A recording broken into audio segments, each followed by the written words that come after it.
We're going to be talking about vals versus vars. So on a very high level, a val is a variable that holds something that won't ever change. So like for example, this list of employees, it's going to be the same list forever. We're not going to assign it to another list. So if we did something like, employees equals empty list, we will get a compiler error that's saying val cannot be reassigned. Now, if we wanted to do var, we could do that. So if we want to say, var employees equals that, and then later on in the code, if we want to set it something else, we can set it to something else.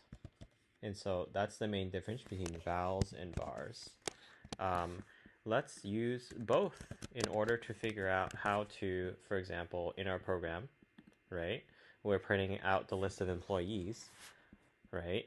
Let's actually print out the total number of employees at the beginning of the string. So what we can do is we can say the very easy way of doing this would be like val employee count equals, and we're going to just say something like employees dot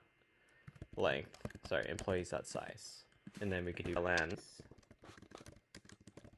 r, and then we could pass in the employee count.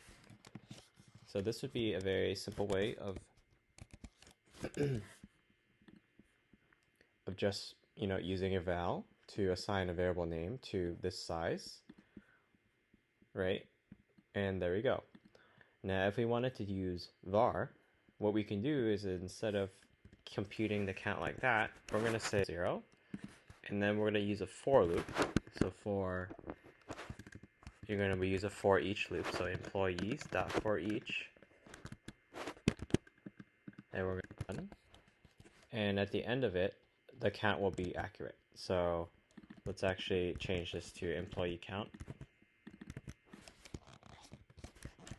And now if we run it, right, initially this var is 0, and then once it loops through the first employee, it's going to be 1, and then once it loops through the second employee, it's going to be 2.